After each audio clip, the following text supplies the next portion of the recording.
Welcome to Fitness Follows Faith Beta. These videos didn't make the cut, but they're still fun to watch.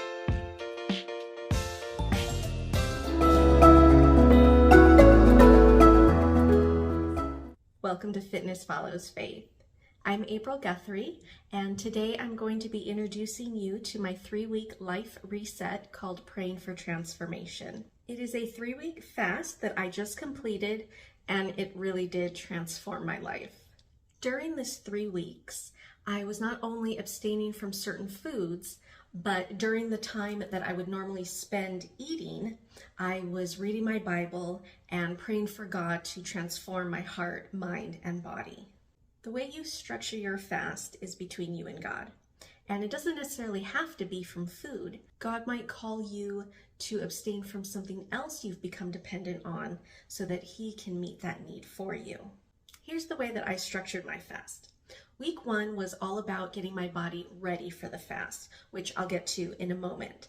But during week 1, all I ate was fruit, vegetables, chicken, fish, nuts, and seeds. Oh, and I did have a little bit of non-dairy creamer with my morning coffee. Now, week 2 was the actual fast. I consumed everything in liquid form. I would have smoothies with some non-dairy milk, juice, a little bit of fruit blended into it, as well as whey protein powder, and a supplement called Muscle Multiplier, which is an essential amino acid. And I did that to minimize muscle loss. I also had a lot of soup consisting of chicken broth, V8 juice, and then I pureed a little bit of vegetables into it as well. I put whey protein into the soup also. And then week 3 was all about helping my body come off the fast by slowly reintroducing solid food again. And during this week, I ate everything that I ate in the first week. However, I kept using the protein powder and the muscle multiplier. For all 3 weeks, I continued my normal workout routine. I continued having a quiet time with God in the morning. However, I also started having a quiet time with Him at night, just before bed. And then during week 2, when I was consuming liquids, I would also spend the afternoon reading my Bible while I had my soup. I also started every morning with some faith-based music, and I tried to listen to as many YouTube messages from Pastor Stephen Furtick as I could. I really just wanted to use this 3 weeks to pursue God and consume myself with Him. I journaled a lot during this 3 weeks. And my daily prayer was Psalm 139, 23, and 24. It says, "Search me, O God, and know my heart. Test me and know my anxious thoughts. Point out anything in me that offends you, and lead me along the path of everlasting life." And then I also made Psalm 51:10 part of my daily prayer. And it says, "Create in me a clean heart, O God. Renew a loyal spirit within me." Before doing this fast, my life just felt messy. I was just discontent, and I just felt unsettled. My eating habits were out of control. I was obsessed with losing weight. It felt like I was being controlled by my bad habits, and I could not figure out how to get my life back on track. And then one day, God reminded me of this fast, and I immediately felt hopeful and excited for the future because I knew that this would be the key to unlock the change that I needed. Now, you might be thinking, well, April, what happened to all this talk about letting God guide your life? Why didn't you just turn to Him in the first place? Well, even when you have a relationship with Christ, He still gives you the free will to make your own choices. And every day is a fight for focus. When I lose my focus, I make decisions that cause me to lose my way. And when I'm consumed with losing weight, it blinds me to everything else, including God's plans for me. But just like in this situation, when God sees that I have come to the end of my rope and he knows that I'm ready to do things his way, then he's faithful to rescue me. Okay, so now I'm going to define fasting and how it changed my life. I first learned about this fast about 15 years ago from Pastor Miles McPherson from the Rock Church in San Diego. So as I understand it, the basic definition of a spiritual fast is to abstain from eating and or drinking for an extended period of time, and the main purpose is to encounter God.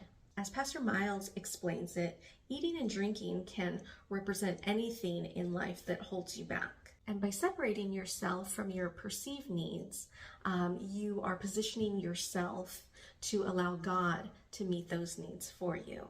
I have done this fast more times than I can count, but what I received this time around is by far more than I've ever received from any other fast. And God was definitely faithful to deliver because I really chased after him this time.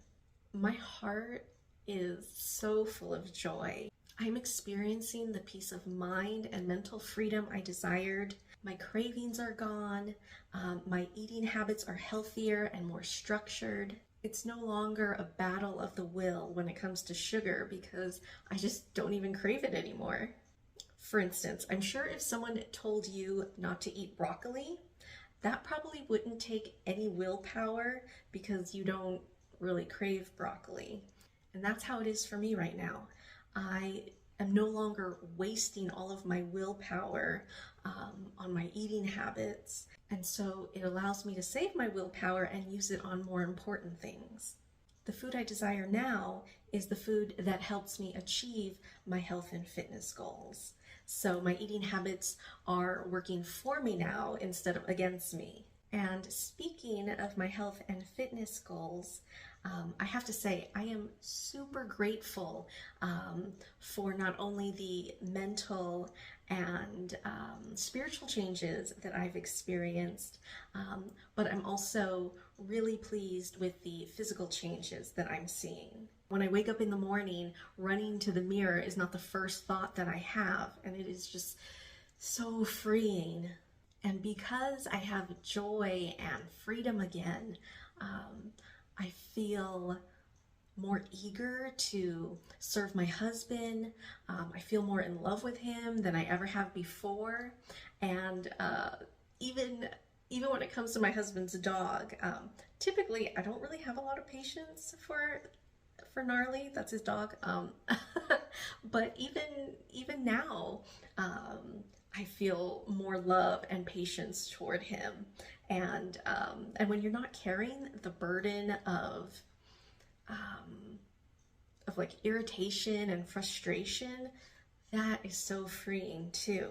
So I want you to think about your life and ask yourself if there's any areas in your life that you are not content with. Are you tired of spinning your wheels, working so hard and feeling like you're getting nowhere? If you're in a place where doing a fast seems like a welcomed vacation from everything that has been holding you back in life, then keep watching.